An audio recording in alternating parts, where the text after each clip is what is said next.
Assalamualaikum warahmatullahi wabarakatuh. Halo semuanya, perkenalkan nama saya Bunga Dharma Arningrum dengan NPM A1E021004. Di video kali ini saya akan menjelaskan materi manajemen kurikulum. Adapun pokok pembahasan yang akan saya bahas di video kali ini adalah yang pertama, konsep dasar manajemen kurikulum, kedua, ruang lingkup manajemen kurikulum, tiga, prinsip dan fungsi manajemen kurikulum, 4. Komponen kurikulum, 5. Perencanaan kurikulum, 6. Model implementasi kurikulum, kemudian pengembangan isi kurikulum, dan yang terakhir adalah evaluasi kurikulum. Oke, yang pertama adalah konsep dasar manajemen kurikulum. Manajemen kurikulum merupakan sistem pengelolaan atau penataan terhadap kurikulum secara kooperatif, komprehensif, sistemik, dan sistematik yang dijadikan acuan oleh lembaga pendidikan dalam rangka mewujudkan ketercapaian tujuan kurikulum atau tujuan pendidikan. Yang kedua, ruang lingkup manajemen kurikulum. Manajemen kurikulum merupakan bagian internal dari kurikulum tingkat satuan pendidikan dan manajemen berbasis sekolah. Lingkungan manajemen kurikulum adalah perencanaan, pengorganisasian, dan pengevaluasian. Manajemen kurikulum merupakan bagian integral dari kurikulum tingkat satuan pendidikan atau yang disebut dengan KTSP dan manajemen berbasis sekolah atau MBS. Pertama, kurikulum tingkat satuan pendidikan atau yang dikenal dengan KTSP. KTSP lebih mengutamakan untuk merealisasikan dan merelevasikan antara kurikulum nasional atau standar kompetensi atau kompetensi dasar dengan kebutuhan daerah dan kondisi sekolah yang bersangkutan, sehingga kurikulum merupakan kurikulum yang integritas dengan peserta didik maupun lingkungan di mana sekolah itu berada. Kedua, manajemen mutu berbasis sekolah dasar atau MBS. Manajemen peningkatan mutu berbasis sekolah merupakan pendekatan dalam pengelolaan pendidikan yang lebih menekankan pada kemandirian dan kreativitas sekolah atau satuan pendidikan. Ketiga, prinsip dan fungsi manajemen kurikulum. Oke, yang pertama ada prinsip relevansi. Ada dua macam relevansi, yaitu relevansi internal dan eksternal. Relevansi internal merupakan bahwa setiap kurikulum harus memiliki keserasian antara komponen-komponen, yaitu keserasian antara tujuan yang harus dicapai, isi, materi, atau pengalaman belajar yang harus dimiliki siswa, strategi atau metode pembelajaran, serta alat yang digunakan untuk menilai atau melihat ketercapaian tujuan. Relevansi eksternal berkaitan dengan keserasian antara tujuan, isi, dan proses belajar siswa yang tercakup dalam kurikulum dengan kebutuhan dan tuntutan masyarakat. Prinsip yang kedua yaitu adalah prinsip fleksibel, memiliki dua sisi. Yang pertama, fleksibel bagi guru, artinya kurikulum harus memberikan ruang gerak bagi guru untuk mengembangkan program pembelajarannya sesuai dengan kondisi yang ada. Kedua, fleksibel bagi siswa, artinya kurikulum harus menyediakan berbagai kemungkinan program pilihan sesuai dengan bakat dan minat siswa. Prinsip yang ketiga adalah prinsip kontinuitas. Prinsip ini mengandung arti bahwa perlu dijaga saling keterkaitan dan kesinambungan antara materi pelajaran pada berbagai jenjang dan jenis program pendidikan. Yang kedua, efektivitas prinsip ini berkenaan dengan rencana dalam suatu kurikulum dapat dilaksanakan dan dapat dicapai di dalam kegiatan belajar mengajar. Kemudian efisiensi. Prinsip ini berhubungan dengan perbandingan antara tenaga, waktu, suara, dan biaya yang dikeluarkan dengan hasil yang diperoleh. Yang kedua yaitu fungsi manajemen kurikulum. Nah, ada beberapa fungsi manajemen kurikulum yaitu sebagai berikut.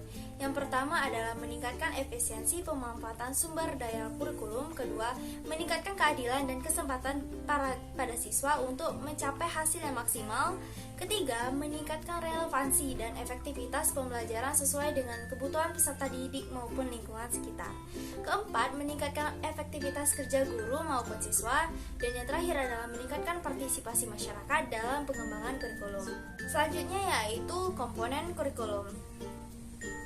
Mengingat bahwa fungsi kurikulum dalam fungsi pendidikan sebagai alat untuk mencapai tujuan pendidikan, tentunya sebagai alat perlu memiliki penunjang-penunjang lainnya. Bagian-bagian penunjang tersebut sebagai komponen yang saling berkaitan, berinteraksi dalam upaya pencapaian tujuan. Yang pertama, tujuan yang ingin dicapai oleh pendidikan. Komponen tujuan berhubungan dengan arah atau hasil yang ingin dicapai atau diharapkan. Kedua, isi kurikulum. Isi kurikulum menyangkut semua aspek baik yang berhubungan dengan pengetahuan maupun materi pelajaran yang biasanya tergambar pada isi setiap mata pelajaran yang diberikan maupun aktivitas dan kegiatan siswa. Ketiga, metode atau strategi. Strategi pembelajaran berkaitan dengan upaya yang harus dilakukan dalam rangka pencapaian tujuan. Keempat, yaitu evaluasi pembelajaran atau penilaian pembelajaran. Evaluasi merupakan komponen untuk melihat efektivitas pencapaian tujuan. Kelima, perencanaan kurikulum. Perencanaan kurikulum adalah perencanaan kesempatan belajar yang dimaksudkan untuk membina siswa ke arah perubahan tingkah laku yang diinginkan dan menilai sampai mana perubahan-perubahan yang telah terjadi pada diri siswa. Perencanaan kurikulum berfungsi untuk sebagai pedoman atau alat manajemen yang berisi petunjuk tentang jenis dan sumber individu yang diperlukan, media pembelajaran yang digunakan, sumber biaya, tenaga, dan sarana-prasarana yang diperlukan. Oke, selanjutnya yaitu model implementasi kurikulum. Ada 3 model implementasi kurikulum. Yang pertama adalah the Constraint Based Adaptation Model atau CBEM, merupakan sebuah model yang dilakukan dengan mengidentifikasi tingkat kepedulian guru terhadap sebuah inovasi kurikulum. Kedua, model Lead Wolf. Model ini memfokuskan pada guru. Asumsi model ini adalah setiap guru mempunyai kesiapan yang berbeda. Kedua, implementasi merupakan proses timbal balik. Ketiga, pertumbuhan dan perkembangan dimungkinkan adanya setiap tahap individu untuk identifikasi. Dan model yang ketiga adalah model Tori. Model ini untuk mengunggah masyarakat mengadakan perubahan. Dengan model ini diharapkan adanya minat guru memanfaatkan perubahan. Kemudian, pengembangan isi kurikulum. Baiklah teman-teman, dapat teman-teman lihat tabel pada PPT ada 2 pengembangan isi kurikulum. Yang pertama ada berbasis skop dan juga sekuensi.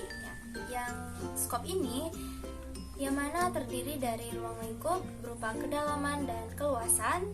Yang kedua ada cakupan wilayah berupa lokal, regional, nasional. Ketiga, sifat isi berupa fakta, konsep, prinsip, generalisasi. Kemudian ada organisasi bahan. Selanjutnya integrasi. Kemudian tak ada batas mata pelajaran. Sekuensi berupa sistematik atau urutan yang berupa kronologis, kasual, struktural, logis, psikologis, spiral. Kemudian ada spread subject yang berupa mata pelajaran, correlate atau bidang studi.